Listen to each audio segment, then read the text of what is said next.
네, 안녕하세요. 사진 찍는 회계사 채널을 운영하고 있는 공인회계사 김용호입니다. 오늘은 재무제표 요소에 대해 살펴볼 텐데요. 그 말은 좀 어렵지만 결국에는 자산, 부채, 자본, 수익, 비용에 관한 얘기라고 보시면 될 것 같습니다. 오늘은 그 각각의 요소들이 어떤 성격을 가지고 있는지 또 어떻게 정의될 수 있는지 개요를 짜준다고 생각하시면 될 것 같고요. 전반적인 틀에서 이해를 하는데 초점을 맞춘다고 생각하시면 될 것 같아요. 그러면 시작해 보도록 하겠습니다.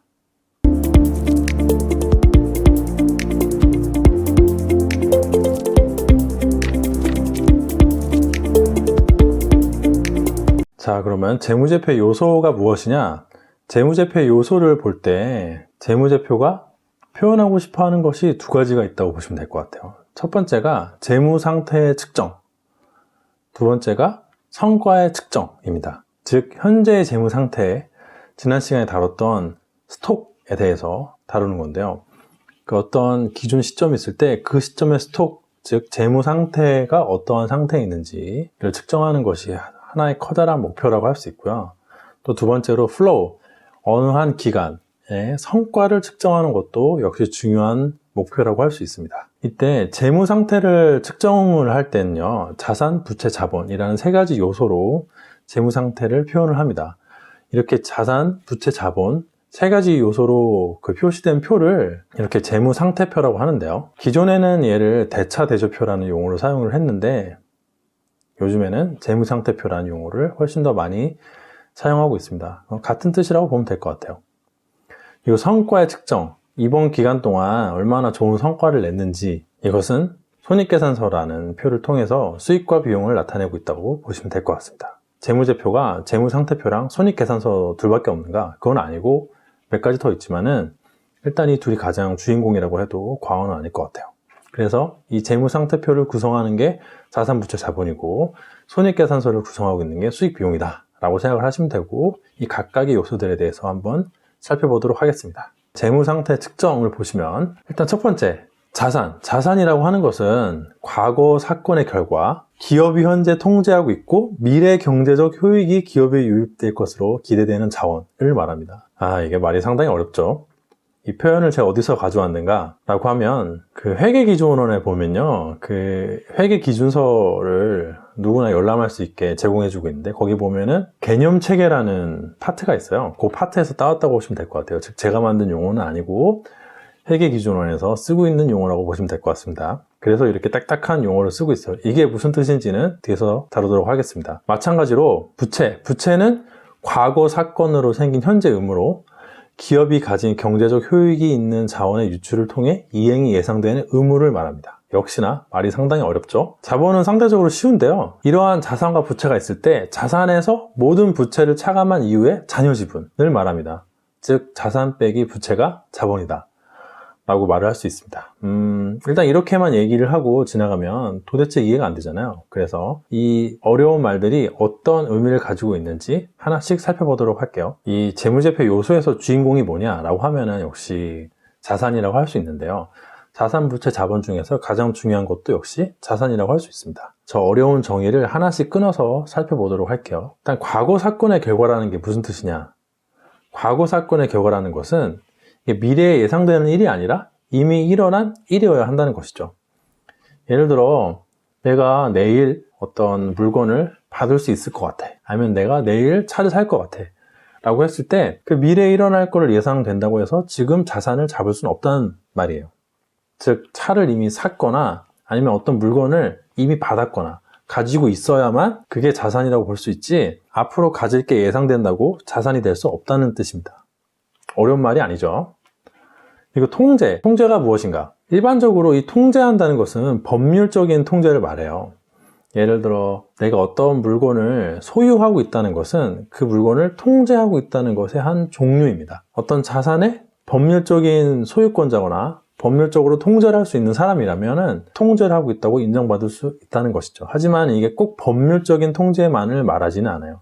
법률적으로는 내 소유의 물건이 아니지만 실질적으로 통제를 할 수 있는 경우도 있을 수 있거든요. 세상에는 여러 가지 경우의 수가 있으니까 법률적으로는 내 것이 아니지만 실질적으로 내가 통제하고 있는 물건이라면 그것은 자산을 잡을 수 있다라는 말로 해석하시면 될 것 같습니다. 즉 명의가 중요한 게 아니라 실질이 중요하다 라고 보시면 될 것 같아요. 그리고 미래 효익, 미래 경제적 효익이라고 했는데 제가 짧게 줄여서 썼습니다. 미래 효익이라고. 이 미래 효익은 얘는 약간 어려운 말인데 직접 또는 간접적으로 미래의 현금 및 현금성 자산이 기업에 유입될 것에 기여하게 될 잠재력을 뜻해요. 어렵게 써있지만 한마디로 말을 하자면은 나중에 미래에 돈이 들어오게 될 잠재력이라고 보시면 될 것 같아요. 돈이 들어오게 될 잠재력이면은 자산의 정의를 충족을 한다라고 보시면 될 것 같습니다. 결국 이게 다 돈 벌자고 하는 짓이잖아요. 이러한 잠재력이 어떠한 것이 있을까라고 할 때 예를 들어 생산과 관련된 형태라고 하나 볼 수 있는데 이런 거는 생산에 쓰이는 기계장치 같은 게 대표적인 예라고 할 수 있습니다. 예를 들어 자동차를 만들려면 자동차 공장이 필요하겠죠. 자동차 공장이 있으면은 그 공장을 활용을 해서 자동차를 생산을 한 다음에 내가 나중에 그 자동차를 팔면은 미래에 돈이 들어올 만한 잠재력을 가지게 됩니다. 그러니까 자동차 공장은 자산의 정의를 충족을 하는 것이에요. 아시겠죠? 또는 현금 및 현금성 자산으로서의 전환 능력의 형태. 말이 굉장히 어렵지만 대표적인 예가 채권이라고 볼 수 있습니다. 채권이 뭔지는 아시죠? 채권이란 것 자체는 돈 받을 권리 자체를 말해요. 채권이 거기 보면은 만기가 써 있고 이거 언제부터 언제까지 돈을 주겠다라고 거기 적혀 있거든요. 그러니까 나중에 현금으로 전환이 가능한 것이죠. 채권이란 건 쉽게 말해서 내가 돈 빌려줬다는 차용증과 같은 거라고 보시면 되는데 내가 뭐 친구 철수한테 돈을 빌려주고 차용증을 썼어요. 내가 언제 너한테 돈을 빌려줬고 또 언제까지 갚을 것이다 라고 해서 증서를 받아서 둘이 사인을 했으면은 그게 나중에 그 증서 들고 있으면은 현금으로 교환이 할 수 있잖아요. 만기가 되면. 그런 게 이런 전환 능력이라고 표현된다고 보시면 될 것 같아요. 말을 이렇게 어렵게 하는 것도 참 재주인 것 같습니다. 생산 원가의 절감처럼 현금 유출을 감소시킨 형태. 이것 역시 만약에 어떤 기계를이나 어떤 기술이 있는데 내가 걔를 들고 왔을 때 생산이 상당히 효율적으로 돼가지고 생산 원가가 떨어진다 라고 하면은 그것 역시 자산으로 볼 수 있다는 뜻이에요. 다시 가장 윗줄에 자산의 개념적 정의를 살펴볼 때 과거 사건의 결과, 즉 이미 일어난 일이어야만 하고 법률적이거나 또는 뭐 그 외 기타에 통제를 하고 있는 것이어야 하고 미래 경제적 효익이 기업에 유입될 것으로 기대되는 자원을 자산이라고 합니다. 이 미래의 효익이라는 것은 나중에 돈이 들어올 잠재력을 말하는데 그 잠재력이라는 것은 여러 가지 형태를 띌 수 있다. 제가 지금 여기 세 가지만 이렇게 적어놨지만은 이것 말고도 여러 가지 형태가 있을 수 있습니다. 어떤가요? 이게 이해가 잘 되시나요? 쉽지 않죠? 쉽게 풀어서 얘기하자면은 이미 일어난 일로 내가 통제를 하고 있는 나중에 돈이 들어올 자원이라고 보시면 됩니다. 돈이 들어오게 되는 과정은 여러 가지 형태가 있다. 이 정도로 이해를 하시면 좋고요. 이러한 자산 중에서 현금은요, 현금이 어떻게 보면 저희 재무 회계의 주인공이라고 볼 수 있는데 현금은 그 자체로 다른 자원에 대한 구매력을 가짐으로 기업에게 효익을 제공해요. 내가 어떤 물건을 가지고 싶다거나 내가 어떤 다른 거를 지금 필요로 할 때 현금이 있어야만 그것을 구매해서 소유할 수 있으니까 그 소유로 말미암아 다른 여러 가지 활동을 할 수 있잖아요. 현금이 없다면은 내가 필요한 자원을 제때에 가질 수 없을 수도 있고 또 아예 가지지 못할 수도 있고요. 그래서 현금은 그 자체로 구매력을 가지기 때문에 기업에게 효익을 제공해서 자산의 정의에 충족을 합니다. 또 토지, 건물, 기계처럼 물리적인 형태를 가진 유형 자산도 당연히 자산이지만 저작권, 특허권 같은 권리, 즉 물리적인 형태를 가지지 않은 무형 자산도 자산의 정의를 충족을 합니다. 예를 들어 아까 생산 원가의 절감을 가져올 만한 잠재력이라고 할 때 이 저작권, 특허권 같은 이 지적재산권이 그 비용의 절감을 가져올 수도 있겠죠. 어떤 좋은 기술에 내가 특허권을 사오면은 생산 원가가 떨어질 수도 있잖아요. 그래서 이런 것도 자산의 정의를 충족하는 것이죠. 꼭 물리적인 형태가 필요한 것은 아닙니다. 이러한 자산에 어떤 게 있는가? 자산의 종류를 알면 좀 더 이해하기가 쉽겠죠. 일단은 첫 번째 현금. 현금은 뭐 대표적인 자산입니다. 어떻게 보면 최종적으로 그 목표해야 될 자산 중에 하나가 바로 현금이겠죠. 두 번째, 돈을 받을 권리. 아까 말한 뭐 채권이라든지 이런 것도 자산이라고 할 수 있습니다. 토지. 토지는 일단 두 가지 이유로 자산의 정의를 충족을 하는데 그 토지를 활용해서 기업이 여러 가지 활동을 할 수도 있고요. 또 두 번째로 토지를 들고 있다가 나중에 팔면 또 돈이 들어오잖아요. 그래서 자산의 정의를 충족한다고 보면 됩니다. 그 여러 가지 유형자산, 토지와 그 외 유형자산은 조금 구분되는 점이 있어요. 토지는 들고 있으면은 거의 영구적으로 어떤 가치를 지니고 있는데, 그 외 유형자산은 시간이 지나면은 저 가치가 떨어지고 또 가치가 아예 없어질 수도 있고요.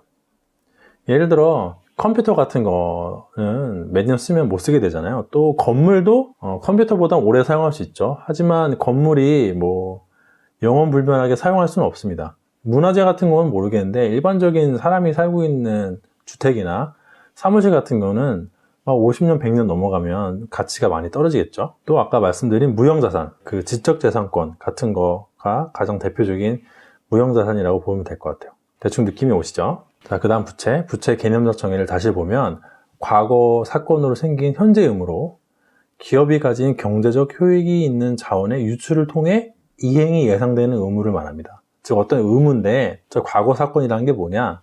자산이랑 똑같이 미래의 약속이 아니라 지금 내가 현재 의무가 있어야 돼요. 예를 들어 AS 같은 경우에는 내가 제품을 팔고 나면 AS 해줘야 된다는 의무가 생기잖아요. 근데 그게 제품이 팔려야 의무가 생기는 것이에요. 다시 예를 들어 제가 어떤 노트북을 파는 회사인데 노트북을 팔면은 2년 동안 AS를 해준다고 약속을 했어요. 근데 그건 약속이긴 약속이죠. 이미 존재하는 약속인데 그 약속이 현재의 의무가 되려면은 노트북이 팔려야만 하는 것이죠. 노트북이 팔리지 않으면 미래의 약속입니다. 약속은 있지만. 그래서 과거 사건의 결과라는 것은 미래의 약속이 아니라 무언가가 사건이 있어서 내가 지금 현재 의무가 있어야 합니다. 그래야만 부채의 정의를 만족할 수 있어요. 또 의무의 이행이라는 것은 여러 가지가 있는데 현금을 지급하는 것으로 해결되는 의무도 있고 내가 가지고 있는 현금 외에 다른 자산을 지급하는 걸로 의무가 이행되는 경우도 있고요. 이런 어떤 재화가 아니라 내가 가서 서비스를 해주는 용역의 제공 또 의무의 이행 중에 하나라고 할 수 있습니다. 여러 가지 의무의 이행이 존재하는데 핵심은 그때 기업이 가진 경제적 효익이 있는 자원의 유출을 통해서 이행이 예상이 되어야 한다는 것이죠. 만약에 내가 어떤 것을 의무를 이행을 하는데 하나도 돈이 안 들고 그 어떤 노력도 들지 않아요. 그냥 말 한마디만 해주면 돼. 그런 거는 부채라고 볼 수 없어요. 내가 그 의무를 이행을 할 때 무언가 내가 잃어버리는 것이 있어야 돼요. 그게 현금이든 내가 가진 자산이든 아니면 내가 가서 서비스를 해주는 것이든 간에 서비스를 해준다고 하는 것은 그 자체만으로 뭔가를 잃어버리는 것이라고 보면 될 것 같아요. 왜냐면은 그게 공짜가 아니잖아요. 내가 서비스를 하려면 인건비도 들어가고 여러 가지가 필요한데 일종의 손해를 입게 되는 셈인 것이죠. 어쨌든 이런 다양한 형태를 통해서 내가 무언가 손해를 보고 내가 무언가 희생을 해서 의무가 이행이 될 때 그때 부채라고 보면 된다. 아무런 노력도 돈도 들지 않는 상태의 의무의 이행은 부채라고 볼 수 없어요. 아시겠죠? 이러한 부채의 종류에 무엇이 있는가? 역시 첫 번째가 차입금이죠. 차입금은 내가 돈을 꾸어온 건데 돈을 꾸어왔으니까 돈을 갚아야 되잖아요. 갚아야 되면 나중에 언젠가 미래에 내 돈이 사라지니까 부채라고 볼 수 있습니다. 또 두 번째로 돈을 줘야 하는 형태의 의무가 있어요. 이런 게 뭐가 있냐? 예를 들어 물건을 외상으로 사온 거는 차입금하고 좀 구별되잖아요. 물건을 내가 외상으로 사왔으면은 돈을 빌려온 건 아니지만 나중에 그 물건을 판 사람한테 돈을 줘야 됩니다.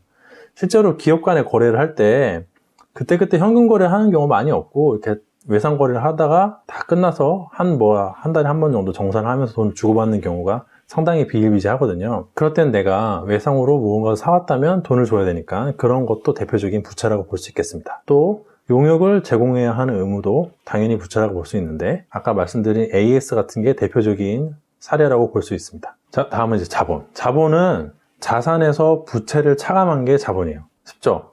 자산에서 부채를 다 빼면은 걔가 자본이에요. 그래서 잔여지분이라는 용어를 사용하는데 이렇게만 말하면은 자본이 어떤 것인지 명확하지 않으니까 제대로 설명하자면은 자산에서 부채를 뺀 게 무엇이냐라고 하면은 그게 나의 돈이라는 것입니다. 내가 가진 자산이 있는데 거기서 남한테 줘야 될 부채를 다 빼면은 그건 나의 돈이잖아요. 확실한 나의 돈이 자본이라고 보시면 돼요. 가끔 이 부채랑 자본이 헷갈리는 경우가 있어요.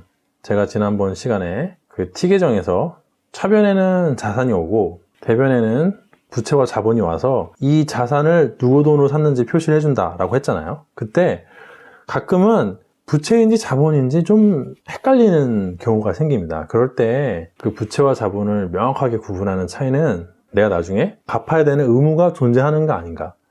돈이 들어왔는데 내가 이 돈을 나중에 갚아야 돼요. 그럼 부채예요. 돈이 들어왔는데 내가 나중에 이 돈을 갚지 않아도 돼요. 그러면 자본인 것이죠. 이렇게 구별하시면 될 것 같아요. 자, 이렇게 해서 자산, 부채, 자본 세 가지 요소에 대해서 살펴보았습니다. 다음으로 넘어가기 전에 잠깐 정리를 하자면은 자산이라는 것은 내가 현재 통제하고 있는 자원인데 그 자원이 나중에 나한테 돈을 가져다 줄 수 있는 것을 말합니다. 그 돈을 가져다 주는 형태에는 여러 가지가 있다고 말씀드렸고요. 부채는 뭐냐면은 내가 현재 지금 가지고 있는 의무예요. 의무인데 그 의무를 이해하기 위해서는 내가 가지고 있는 자산이나 뭐 기타 등등의 것들이 소진되어야 합니다. 아시겠죠? 즉 자산은 내가 통제하고 있는 거, 부채는 내가 지금 가지고 있는 의무라고 보시면 될 것 같아요. 이게 핵심이에요. 그럼 자본은 뭐냐면은 자산에서 부채를 뺀 게 자본이다. 산술적으로는 그러한데 자본의 실질적인 의미를 보자면은 결국 진짜 나의 돈이라고 보면 될 것 같아요. 제가 지난번에 들어드린 예시가 5억짜리 집을 살 때 은행에서 3억을 빌려서 샀다고 치면은 그 5억 중에 2억은 내 돈이잖아요. 그쵸? 내 돈 2억이랑 은행 담보대출 3억을 빌려서 5억짜리 집을 샀으면은 그 중에 전체 자산은 5억이죠. 왜냐면 그 집은 샀으니까 법률적인 소유는 제 소유잖아요. 그런데 전체 자산의 5억을 구성하는 요소 중에서 3억은 나중에 은행에 갚아야 되지만 2억은 갚아야 될 필요가 없으니까 진정한 나의 돈이라고 볼 수 있습니다. 그래서 자본은 진정한 나의 돈이고 갚을 의무가 없는 나의 돈이고 진짜 자산이라고 할 수 있죠. 그래서 자본을 다른 말로 순자산이라고 하기도 해요. 자산, 부채, 자본인데 자본을 따로 칭하는 말이 순자산, 진짜 나의 순수한 자산이다 라는 뜻으로 사용하는 용어라고 보시면 될 것 같네요. 이 정도면 충분히 설명이 되었다고 생각합니다. 그러면 이제 다음 수익과 비용으로 넘어가 보도록 하겠습니다. 자, 이제 성과의 측정. 지금까지는 스톡의 개념이었어요. 재무 상태가 어떤지 표시하는 자산, 부채, 자본에 대해서 살펴보았는데 그 다음 이제 플로우, 성과를 측정하는 요소에 대해서 살펴보도록 하겠습니다. 자, 첫 번째가 이제 수익인데 말은 길지만 사실 별건 없어요. 자산의 증가 또는 부채의 감소에 따라 자본의 증가를 초래하는 경제적 효익의 증가라고 되어 있는데 말은 복잡하지만은 사실 자산의 증가 또는 부채의 감소라는 말이 결국에는 자본을 증가시키는 것입니다. 즉 자본이라는 게 진짜 내 돈이라고 했잖아요. 내가 가진 진짜 내 돈, 순자산의 증가를 초래하는 경제적 효익의 증가라고 보시면 될 것 같아요. 경제적 효익의 증가. 뭐 아무튼 말이 좀 어렵지만 대충 뭐 느낌이 오시잖아요. 그냥 그 느낌대로 가시면 됩니다. 비용은 반대로 자산의 감소, 부채의 증가에 따라 진짜 내 돈인 순자산, 자본을 감소시키는 게 비용이라고 보시면 됩니다. 그럼 수익이 좋은 거고 비용이 나쁜 거겠죠? 다만 여기서 주의를 하실 게 이러한 수익과 비용은 영업 성과를 뜻하고요. 그 지분 참여자의 출연과 분배는 제외한다라고 되어 있는데 지분 참여자의 출연과 분배 상당히 말이 어렵잖아요. 이게 무슨 말이냐면 그 기업에 돈이 들어오는 거는 크게 뭐 두 가지 요소가 있어요. 영업 활동을 하면서 돈이 들어오는 경우가 있고 또 그 외로 수련이라는 것으로 돈이 들어올 수도 있습니다. 예를 들어 여러분이 뉴스에서 보는 증자 있잖아요. 증자 같은 경우에는 장사를 해서 돈이 번 게 아니잖아요. 주주들이 추가적으로 들어오던가 아니면 기존에 있던 주주들이 추가적으로 투자를 해가지고 돈을 준 거지 그게 내가 장사를 해서 돈을 번 건 아니거든요. 그런 거는 수익과 비용이 아니라는 거예요. 또 배당, 혹시 배당이란 거 많이 들어보셨을 거라고 생각을 하는데 우리나라 같은 경우는 배당이 상당히 짜서 사람들이 주식 투자를 할 때 배당에서 어떤 이득을 얻는 경우가 상당히 적죠. 배당금이 정말 조금 들어오거든요. 근데 배당을 하면 돈이 사라지잖아요. 주주한테 배당을 해주면 돈이 하늘에서 뚝 떨어지는 게 아니라 기업이 가지고 있는 돈을 주는 거니까 돈이 줄어드는데 그런 애는 수익과 비용이 아니다 라는 것입니다. 예를 들어 이번 연도 어떤 회사가 성과가 안 좋아요. 그래서 주주가 마음이 아픈 거야. 우리 회사가 이렇게 성과가 안 좋아지다니 라고 해서 그 주주가 본인 돈을 주머니에 꺼내가지고 이렇게 회사에 준 거예요. 야, 이거 내가 돈을 줄게. 그냥 넣어둬. 라고. 그냥 내 지분에 묻어둬. 라고 이렇게 했다고 칩시다.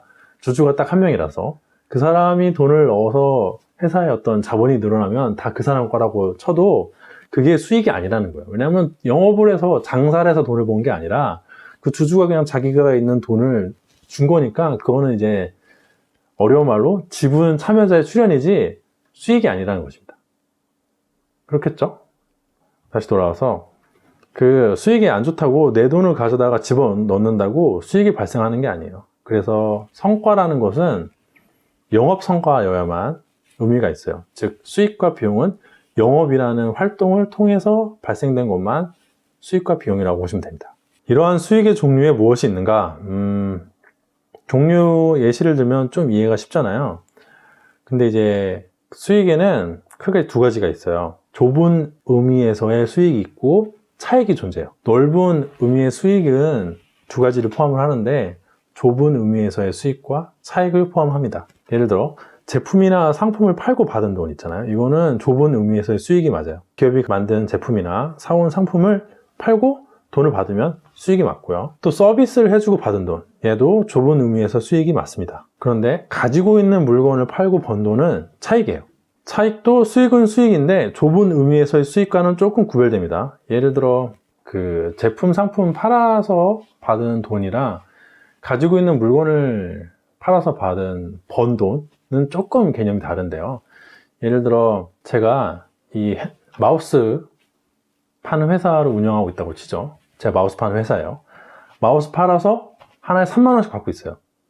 그러면은 마우스 팔아서 받은 돈 3만 원이 다 수익이다 라고 보시면 됩니다. 이건 이해가 되시죠? 그런데 사무실이 두 개가 있었는데 사무실 두 개 중에 하나를 팔았습니다. 장사가 안 돼서 사무실 두 개나 있을 필요가 없어가지고 하나 팔았는데 그 사무실 제가 예전에 한 1억 5천 주고 샀다고 쳐요. 근데 그걸 지금 2억에 팔았어요. 그럼 5천만 원 번 거잖아요. 그러면 내가 사무실 팔면서 2억을 받았지만 2억이 다가 수익이 아니라 원래 내가 그 사무실 샀던 금액 1억 5천 빼가지고 5천만 원만 그 차익만 수익으로 보겠다 이겁니다. 좀 헷갈리죠? 이게 그 주 영업과 영업 외를 좀 구별을 해야 될 필요가 있는 게 지난번에 뭐 뉴스에 보다 보면 막 이런 거 볼 수 있을 거예요. 어떤 기업이 뭐 제약회사인데 뭐 잘 영업이 안 됐어요. 그래가지고 죽을 썼는데 딱 까보니까 막상 돈을 엄청 번 거예요. 이게 영업을 이렇게 개판 쳤는데 돈을 왜 이렇게 많이 벌었지라고 보니까 그 회사에서 어디 뭐 지방에 땅을 좀 사놨는데 그게 개발이 되면서 돈을 왕창 벌었다. 뭐 이런 그래서 영업은 못했지만 결국 돈을 버는 회사 뭐 이런 뉴스가 나온 거를 간혹 보실 수 있을 겁니다. 되게 흔한 사례거든요, 우리나라에서. 그 회사가 제약회사가 약을 팔고 이래서 생긴 거는 영업이고, 그 제약회사가 들고 있던 부동산을 팔아서 생긴 거는 영업 외잖아요. 그럴 때 영업과 관련된 거는 팔아서 받은 돈 전부 다가 수익이지만, 내 영업과 관련 없는 거. 내가 부동산을 사고 파는 회사면은 모르겠으나, 내가 마우스를 사고 파는 회사면은 부동산을 사고 파는 게 내 주 영업은 아니잖아요. 그럴 경우에는 내 회사 건물을 팔아서 생긴 돈의 전부를 수익으로 보지 않고 팔아서 남긴 돈만 차익으로 봅니다. 아시겠죠? 네, 이거는 이제 뒤에 비용과 함께 얘기를 하면 좀 더 이해가 명확하게 될 거라고 생각을 합니다. 자, 비용의 종류. 비용도 수익과 마찬가지로 좁은 의미에서의 비용이 있고 차손이 있어요. 하나씩 보시면 제품 만드는 데 들어가는 돈, 이거는 좁은 의미에서의 비용이 맞아요. 그렇겠죠? 직원들 인건비, 이것도 역시 좁은 의미에서의 비용이 맞습니다. 여러분들이 흔히 생각하는 그 비용이 그 비용이에요. 근데 자연재해 같은 건 이제 차손입니다. 자연재해는 영업이 아니잖아요. 그렇죠? 그렇다고 이거 배당금도 아니죠. 자연재해는 천재지변이니까 갑자기 생긴 사고니까 얘는 비용이라고 하지 않고 차손이라고 합니다. 물론 차손도 비용의 종류인데 비용에서 세분해서 구분할 때는 좁은 의미의 비용과는 약간 구별되는 개념이라고 보시면 될 것 같아요. 마찬가지로 물건 팔고 손해본 돈, 얘도 차손입니다. 제가 아까 이제 물건 팔아 돈 번 얘기만 했는데 사실은 물건을 가지고 있는 걸 팔다 보면 손해를 볼 수도 있어요. 예를 들어 자동차 같은 경우를 치면 자동차는 중고가 되면 가격이 떨어지잖아요. 제가 자동차를 살 때는 3천만 원 주고 샀는데 한 2년 타고 팔았더니 한 1,000만 원밖에 못 받았어요. 그럼 2천만 원 정도 손해를 본 것이죠. 그러면은 그 자동차 팔면서 본 손해를 차손으로 인식을 해야 됩니다. 다시 돈 받는 건 쉬운데 물건 파는 건 좀 더 얘기가 복잡해요. 왜냐면은 내가 3천만 원짜리 자동차를 팔면서 1,000만 원 돈이 들어왔잖아요. 1,000만 원을 팔았으니까 돈이 들어왔는데 근데 그게 돈이 들어왔다고 수익이냐? 아니라 이거예요. 3천만 원짜리를 1,000만 원을 팔았으니까 2천만 원 손해 본 거잖아요.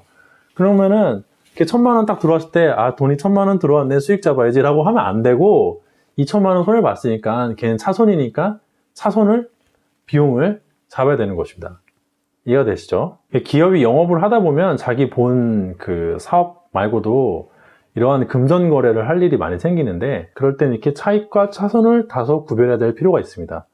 이거 막 구별하는 문제가 막 나오고 이러거든요. 그런 것도 좀 맞추고, 그 실무를 하실 때는 이런 거를 잘 구별할 줄 알아야 돼요. 본인 회사의 영업인 거랑 영업이 아닌 거를 잘 구별을 해야 그 막 분계가 막 바뀌고 전표 만드는 법이 달라지고 이런 거에 대해서 좀 더 명확하게 혼동되지 않게 접근하실 수 있습니다. 네, 이상으로 오늘 재무제표 요소에 대해 살펴보았는데요. 자산부채 자본, 수익 비용에 대해서 살펴보았습니다. 오늘 내용은 앞으로 그 진행될 모든 내용에 있어서 기초라고 할 수 있고요. 사실 오늘 강의 전에 진행된 내용도 오늘 내용을 이해하기 위한 어떤 전초전이라고 보면 될 것 같아요. 보통 이런 설명을 사실 좀 진도를 뺀 다음에 하는 편이에요. 나름의 이유가 있는데 저는 또 저대로 생각이 있어서 얘부터 설명하고 진도를 뺄 생각입니다.